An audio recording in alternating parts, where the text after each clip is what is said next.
사회적 진보를 위해 앞장서는 방송 뉴스엔진 정답은 없다. 저는 진행을 맡은 김혜승입니다. 매주 월요일 오후 4시는 여러분 좋아하시는 뉴스엔진의 뉴스 모타, 네, 팩트로 폭격하는 우리 강찬호 기자님과 함께합니다. 안녕하세요. 네, 안녕하십니까. 네, 뉴스 모타.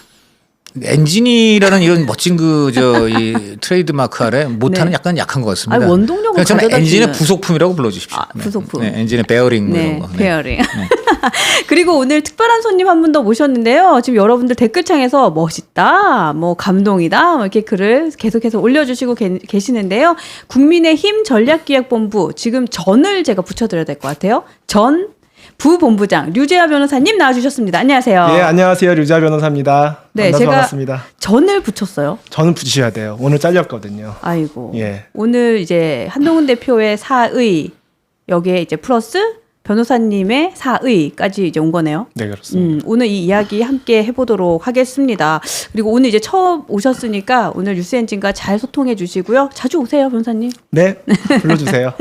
고맙습니다. 네, 깨연님 다시 오셨어요. 네, 지금 어벤져스 끝나고 이제 이쪽으로 속속들이 오고 계신 것 같아요. 여러분들 많이 오시고. 그리고 제가 오늘 2시 설주원 변호사하고 같이 방송을 하면서 마지막에 말씀을 드렸는데 그냥 오지 마시고 그 어벤져스에서 같이 보고 있는 분들 많이 좀 데리고 오라고 말씀드렸잖아요. 많이 모시고 뉴스엔진 화이팅 같이 해주시면 좋을 것 같습니다. 오늘 오전 10시 30분이었습니다. 한동훈 대표가 입장 표명을 했고요. 사퇴를 표명했습니다. 한동훈 대표가 사퇴를 표명했던 내용 중에 좀 눈에 띄는 내용은 최고위원들이 사퇴했기 때문에 최고위원회가 붕괴가 됐고 더 이상 당대표로서 정상적인 임무 수행이 불가능해졌다. 그래서 당대표직을 내려놓는다라고 밝혔는데요. 사실 이 문구에서 이제 자의적인 것이 아니라 이제 당대표직의 사퇴는 최고위원의 사퇴로 인한 붕괴구나라는 게 좀 명확해진 것 같고요.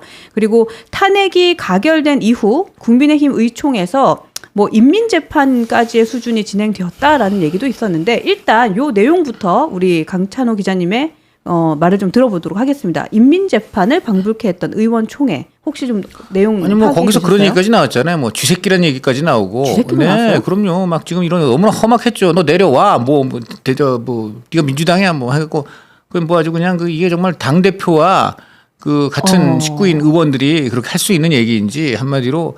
제가 볼 때는 이제 망해가는 집안에 그때 여러 번 말씀드립니다만은 망해가는 집안 지금 기둥 대들보 다 무너졌는데 지가 그냥 들어가서 자기네들 뭐 얼마 남지 않은 장록성 폐물이라도 갖고 나오겠다고 이거야말로 정말 쥐새끼 때가 따로 없다. 지금 제가 볼 때는 뭐 민주당이 아무리 미워도 말이죠. 이렇게 네. 지금 그 국민의힘이 이 국민의 짐으로 전락하고 있는 마당에 무슨 희망이 있을까 하는 저는 생각뿐입니다. 아이고. 네, 그렇습니다. 지금 전략기획본부에서 부본부장 자리를 내려놓으신 우리 변호사님도 하실 말씀 좀 있으실 것 같아요. 그러니까 지금 명확하게 말씀드리고 싶은 게 네. 이게 절대 자의적으로 사퇴한 게 아니라는 거. 그러니까 한동훈 대표 오늘 그 사퇴문에도 보면 네. 내가 자의적으로 사퇴하는 게 아니라 당대표직에서 쫓겨난다는 표현을 써요. 쫓겨난다. 그러니까 이게 왜 이게 자의적으로 사퇴할 수 없냐면 네. 지금 한동훈 대표가 당시에 12월 3일 날 국회의원 18명을 이끌고 계엄 해제를 이끌었을 때 네. 그때 대부분의 우리 국민의힘 의원들은 투표를 자체를 안 했거든요. 뭐 못했거나 안 했거나. 네. 근데 그런 상황에서 한동훈 대표가 만약에 이렇게 축출되듯이 나가버리면 그럼 국민의힘이 일반 시민한테 어떻게 보이겠습니까?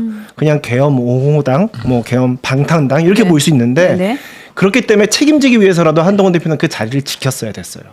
그런데 어쩔 수 없이 그 지도부가 붕괴되는 바람에 쫓겨날 수밖에 없었던 거죠. 굉장히 슬픕니다. 그래요. 그래서 최고위원들이 줄사퇴를 하고 그리고 나서 이제 한동훈 대표도 어쨌든 당대표직을 내려놓게 됐는데 이 최고위원들의 줄사퇴에 대해서 이제 여러 지지자분들이 뭐 지금도 댓글에 많이 올라오고 있습니다. 뭐 장동혁, 진종호, 배신자, 뭐 가만 안 둔다. 뭐 이런 얘기들 계속해서 올라오고 있는데 이 뒷이야기에 대해서 이제 우리 강찬호 기자님의 기사가 눈에 띄었습니다. 한번 중앙일보 기사를 좀 띄워주시면 좋을 것 같은데요. 자, 헤드라인에 눈에 띄는 내용이 이렇습니다. 개인사, 뒷조사를 협박하며 친한 최고위원들 퇴진을 압박했다. 이런 내용이 좀 눈에 띄었는데요. 취재기자 우리 팩폭 강찬호 기자님의 브리핑 듣고 오겠습니다. 네, 지금 어저께 사실 굉장히 눈에 띄었던 게 결국 사퇴를 그래도 끝까지 안 하고 버틸 것이라고 좀 믿었던 장동혁, 진종호 최고위원이 오히려 먼저 사퇴를 해버렸어요. 의원총회에서 발언권을 얻어서 본인들이 얘기를 했다고 하더라고요. 그렇죠. 그러니까 아니 그때 사실은 누구보다도 지금 사퇴를 막 스스로 하겠다. 그래서 한동훈 체제를 붕괴시키겠다고 다짐을 한 사람들은 친윤계예요. 네네. 그러니까 김민전 뭐 이런 사람들이란 말이에요. 김민전 최고위원이나. 근데 그런 사람이 아니고 오히려 친한계인 장동혁. 이런 분들이 먼저 그냥 사퇴해버린다 이래버리니까 네. 굉장히 그 친한계에서 동요가 일어나고 그다음에 사실은 친윤계에서도 뭐 내가 진짜 이거 사퇴해야 돼? 하는 마음이 있었던 사람까지도 그냥 다 사퇴해버리는. 왜냐하면 한계에서 그냥 사퇴해버리겠다고 하니까 친윤계에서 안 하면 좀 이상하게 되는. 그러니까 실제로 이렇게 돼가지고 말이죠. 저희가 의원총회에서 진종호 의원이 먼저 손을 들고 자기가 발언권을 얻은 다음에 저는 탄핵에 반대했습니다라고 얘기를 하니까 그때부터 한동훈 대표에 대한 비난이 훨씬 더 거세지고 그렇죠. 그런 분위기가 만들어졌다라고 네. 하더라고요. 그러니까요. 진종호 최고위원이 그 투표에서 어떤 선택을 했느냐. 네. 그건 아직 퀘스천 마크인데 진종호 최고위원이 그런 얘기를 하게 된 과정, 그 분위기, 네. 그게 문제인 거죠. 완전 인민재판으로 몰아가니까 진종호 최고위원이 굉장히 부담을 가졌던 건 사실인 것 같고요. 네. 그리고 이제 결국은 왜 특히 장동혁 최고위원 같은 경우는 굉장히 전략적인 마인드도 있고 그다음에 이제 굉장히 좀 자기 좀 소신이 있는 국회의원인데 네. 왜 이렇게 갑자기 그냥 사실 그 전날까지만 해도 한때 사퇴에 내가 의사를 비쳤지만 상황이 바뀌어서 뭐 그냥 내가 안 하기로 했다. 약간 이런 입장을 기자들한테 얘기하기로 했단 말이에요. 네. 그런데 갑자기 장동혁 의원이 이게 그냥 확 무너져 버리니까 이게 대세가 걷잡을 수 없이 되어버렸습니다. 이게 굉장히 이제 아까운 대목인데 네. 그럼 장종옥, 진종호 이런 분들이 왜 이렇게 사퇴를 했는가? 네. 크게 지금 나오는 얘기입니다. 이게 지금 100% 어떤 그 완전히 확정된 그런 사실은 아닙니다. 근데 당내에서 이제 워낙 많이 나오고 있는 얘기고 또 나름대로 이제 믿을 만한 소스들을 제가 통해서 좀 나름대로 이제 취재했던 내용을 말씀드리면 네. 첫 번째는 지역구 압박이 상당히 셌다. 그러니까 예를 들어 장동혁 의원 같은 경우에는 보령 서천인데 그곳이 원래 김태흠 지금 그 충남지사 네. 원래 지역구였어요. 그리고 김태흠 지사의 원래 의원 시절 조직 이걸 다 물려받았단 말이에요. 이 김태흠 지사가 알다시피 좀 굉장히 그 국민의힘 안에서도 좀 강성 보수 쪽이거든요. 네네. 그러다 보니까 이제 그 조직도 약간 보수성이 강하고 또 그다음에 거기가 좀 아무래도 충남에서는 그나마 국민의힘이 좀 강한 그런 지역이다 보니까 이 지역구에서 장동혁 의원한테 굉장히 압박이 들어간 모양이에요. 그러니까 이거 그 탄핵 안 된다. 대통령 지켜야 된다. 굉장히 이제 강한 그런 압박이 있어서 부담이. 왜냐면 지역구 의원이란 것은 네. 당론도 당론이지만 자기 지역이 제일 중요하거든요. 아무래도 그건 그럴 수밖에 없어요. 그런데 이제 거기서 그냥 강한 그런 압박이 계속 들어오고 또 이제 아무래도 이게 전에 김태흠 전 의원 지사 그 조직의 어떤 성향도 그렇고 이제 그런 부분이 하나 있었을 것이고 네. 이 두 번째 것도 굉장히 좀 이제 민감한 조심스러운 내용이긴 한데 아주 안 좋은 소문들이 돌았어요. 그러니까 이제 뭐 사실 먼지떨이식으로 계속 이렇게 하다 보면 누구든지 과거에 책 잡힐 일들이 있을 수 있잖아요. 그러니까 사람들이 네. 저희 이제 댓글창에도 올라오는 이야기들이 캐비넷이 열린 거 아니야 이런 표현을 해요. 지금 그래서 이겁니다. 네. 정말 요거는 좀 용산이나 친윤들이 좀 의심이 가는 대목인데 그쪽에 아무래도 사정 파일이란 게 있을 수 있잖아요. 예, 파일이 있을 수 있습니다. 뭐 여러 가지 경찰이나 국정원이나 뭐 약간 뭐가 올라온 게 있을 수 있겠죠. 과거에. 그래서 이런 것을 가지고 그 지금 이 친한계 위원들에게 네. 그 퇴진해라. 네. 안 그러면 재미없다. 그 제가 이 네. 부분을 그러면 우리 변호사님께 좀 여쭤보고 싶은데 이제 지금 댓글창에도 올라오는 이슈가 장동혁 의원의 경우에는 선거법 위반 이슈가 걸려 있잖아요. 그래서 네네. 이제 그러한 것들에 관련해서 좀 압박을 받은 게 아니냐라는 얘기도 계속해서 말씀을 해주시고 있는데 이 부분에 대한 해설이 좀 필요할 것 같습니다. 실제로 그 장동혁 의원이 선거법 위반으로 현재 기소된 상태잖아요. 네네. 근데 그게 사실 저도 선거에 출마해봤지만 그게 굉장히 있을 수 있는 굉장히 착오에 가까운 그런 일이었거든요. 이제 네. 그게 기소까지 이루어져서 사실은 선관위도 괜찮다 경고 조치 정도로 끝내려고 했던 이슈인데 그게 기소까지 이루어서 굉장히 놀랬거든요. 네. 근데 이제 그 선거법 위반으로 현재 재판 중인 그 상태가 현재 장동혁 의원의 결정에 영향을 미쳤는지는 모르겠어요. 그리고 아까 강천우 기자님 말씀하셨다시피 지역구 압박 분명히 있었을 겁니다. 그 지역은 꽤 보수 성향이 강한 지역이고 네. 또 충청도에서는 그래도 괜찮은 지역이기 때문에 열정적인 그 열성 당원들의 압박을 피하기는 어려웠을 거예요. 그런데 네.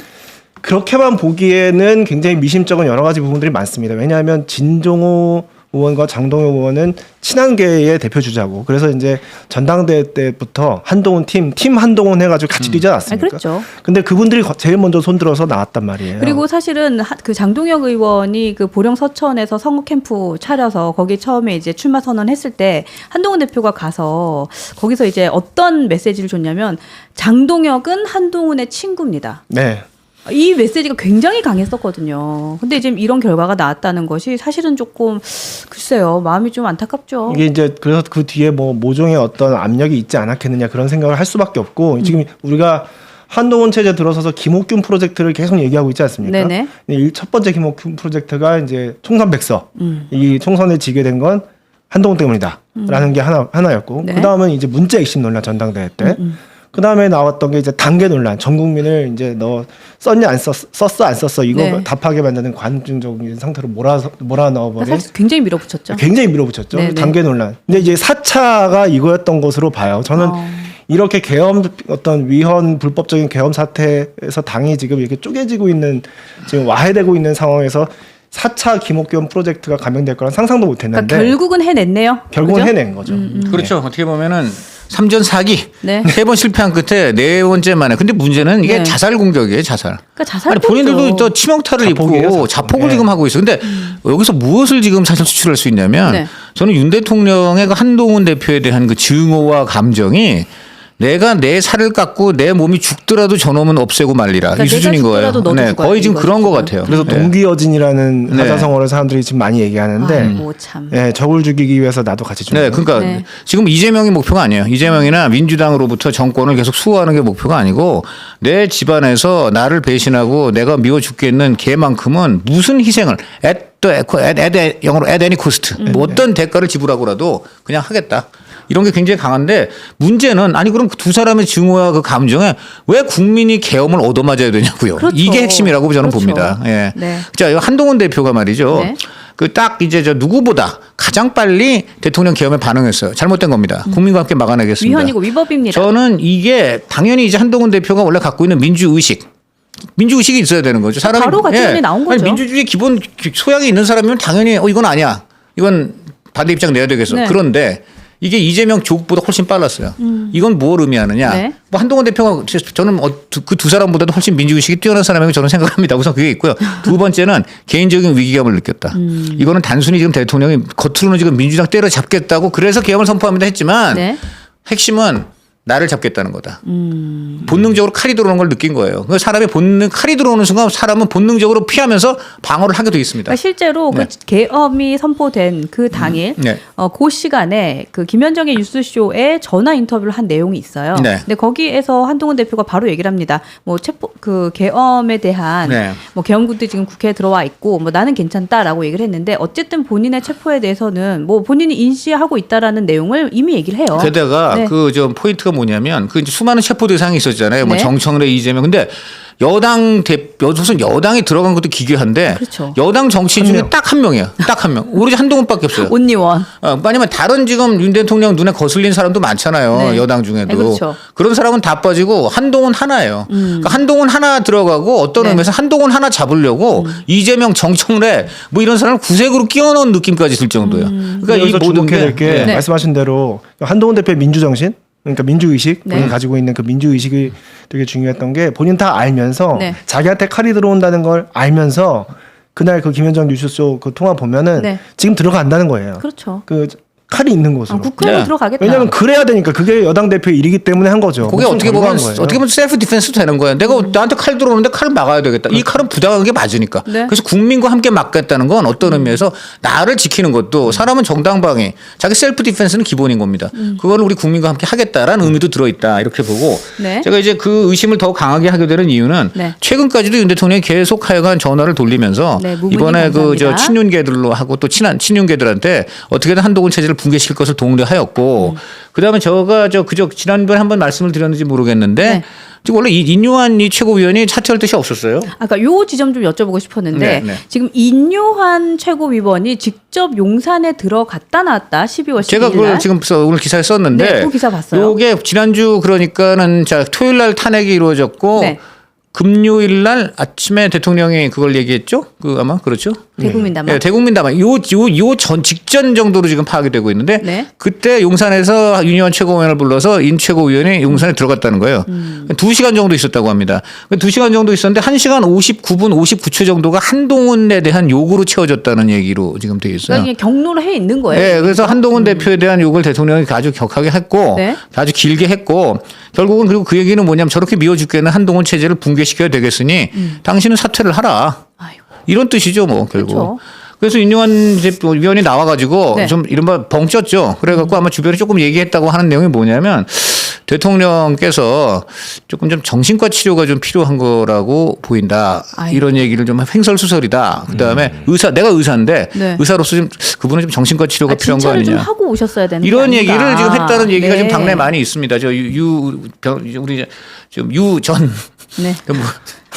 우리 약간 고개를 끄덕끄덕 하시는데 지금 이런 얘기가 네. 이 얘기 자체가 이렇게 도는 것 자체가 너무 흉흉한 거죠. 대통령이 직접 그렇죠. 최고위원을 불러가지고 네. 사실상 사퇴를 같은 여당 대표를 엄청 욕하면서 지금 이랬다는 거. 그리고 이제 많은 하여간 여당 아마 친윤계가 많을 텐데 전화를 많이 받고 하여간 이번에 꼭 붕괴를 시키자 이런 얘기들이 있고 그다음에 이런 얘기들을 하면서 대통령이 대국민 담화에 뭐라 그랬어요. 네. 나는 여기서 이제 앞으로 싸우겠다 그랬지 않습니까? 이 얘기는 뭐냐면 지금 당은 빨리 다시 친윤 체제로 전환하고 나는 헌재에서 싸울 테니까 친윤 체제가 된 당은 나를 뒤에서 나와 함께 싸워달라. 백업해달라, 싸워달라. 나를 지금, 따르라. 그렇게 된 거예요. 나를 따르라 하는 담화 직전에 인요한 등을 불러서 확실하게 퇴진해 이렇게 이제 얘기를 한 거고. 그런데 장동혁이 먼저 퇴진했어요. 그런데 이제 네. 뭐 여기서 아이고, 그리고 참. 이제 예를 들어 장동혁 최고위원은 불러도 그 불러서 얘기할 스타일은 아니니까. 네.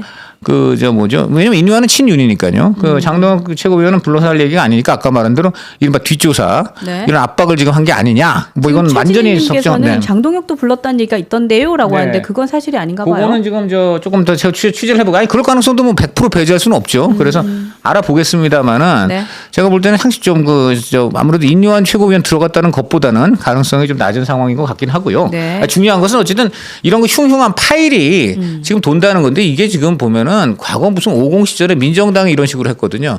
그때는 어떻게 하냐면요. 무슨 의원이 불륜 저지른 현장 있잖아요. 네. 거기 뛰어 들어가가지고 사진 찍어요. 여자하고 같이 있는 거. 예. 그런 걸 막 그리고 주간지 같은 데 흘려갖고 그 의원이 그걸로 그냥 다음에 간통 혐의 이런 걸로. 간통 혐의 같은 건 사실 어떻게 보면 그건 개인 사적인 영역이기 그렇죠. 때문에 그런데 이거를 그냥 아예 그렇게 사찰을 해가지고 실제로 불륜 현장을 사진으로 찍은 다음에 이거를 그때 국가정보 요원들이 그런 짓을 했습니다. 아이고. 근데 지금 이거는 그렇게까지는 아니지만 이거 어떤 의미에서 그런 거하고 뭐가 달라요? 결혼 그러니까 같은 사실이라면. 거죠. 네, 그렇습니다. 그래서 결혼 같은 거죠. 네. 아유 그래요. 참 저희가 좀 이런 얘기를 하는 상황에서도 굉장히 너무 좀 씁쓸하다는 생각이 계속해서 드는 것 같아요. 그래서 지금 이제 이런 것 때문에 이제 친한계 입장에서는 네. 이 대통령의 이 개입이 굉장히 좀 심했다. 이제 이렇게 네. 지금 판단을 하고 있고 그래서 결국 지금 그 결과 이제 친윤들은 뜻을 이뤄갖고 네. 한동훈 대표 축출이 됐고요. 그래서 제가 오늘 만든 말이 있어요. 윤시행 레짐이다. 예. 앙시행 레짐인데 이제 친윤 체제니까 네. 윤시행 레짐이 어떤가 하는데 라틴어 네. 계열의 문학을 로만서 계열의 서바나 문학을 전공하신 우리 유재화 변호사께서 네. 아주 허접한 라임에는 어떤 반응을 보이실지 조금 궁금합니다만은 윤시행 레짐. 융신 레짐 아주 엘레강스한 용어 같고 이게 찰떡 비유인가요? 이게 새로운 레짐으로 융신 레짐을 뒤로 하고 네. 새로운 레짐으로 지금 가야 됩니다. 전환해야 네. 되는 과도기적 상황인 것 같아요. 그러니까 근데 문제는 항상 보면은 어떤 네. 과도기와 혁명의 시대에는 보수 반동이 있게 마련입니다. 그래서 여기 기본적으로 지금 보면은 사실 친윤계들도요. 지금 윤 대통령 지금 좋아서 저런 게 아니에요. 자기들 지금 한 대표 체제에서는 공천 못 받는다. 그리고 1년 반 뒤에 올 지방선거에 네. 자기 새끼 지금 공천 못 시킨다. 네. 이것 때문에 그냥 나살고 보자예요. 지금 이게 정권 수호. 지금 많은 보수 지지층들은 네. 어떻게든 이재명만 대통령 안 되게 좀 싸워달라는 거 아닙니까? 그렇죠. 그러려면 어떻게 해야 됩니까? 중도 경쟁력을 갖추지 않으면 불가능합니다. 네. 그런데 지금 수많은 보수 지지층의 열망 그리고 보수 지지층뿐입니까? 저는 상식 있는 국민들은 다 그런 거 아니겠습니까? 저는 윤 대통령이 불법 잘못을 저질러서 국민이 어떤 의미에서 끌어내린 건데 네. 바로 똑같은 원리가 지금 이재명은 그래서 대통령이 되면 안 된다. 범죄 저지른 대통령이 내려와야 되는 거고 범죄 저지른 혐의가 뚜렷한 사람은 대통령이 같은 원리에서 되면 안 된다. 그러면 이걸 지금 앞장서서 그것을 가장 그 뒷받침하고 그렇게 되도록 해야 될 사람이 누굽니까? 국민의힘 아닙니까? 그렇죠. 그런데 국민의힘은 오히려 잘못을 저질러서 이제 내려오게 된 대통령을 편들면서 네. 그 대통령이 그래도 잘못을 저지르는 걸 최소화하고 그래도 국민의힘이 계엄 옹호 정당이 안 되게 네. 그래도 겨우겨우 막은 한동훈 대표를 오히려 몰아내고 본인들은 그때 어디 있었습니까? 본인들은 그때 본회의장에 있었습니까? 본인들은 그때 추경호 원내대표의 지시에 따라 당사에 있었어요. 맞아요. 당사 회의실에 당사에서 있었어요. 무엇을 한단 말입니까?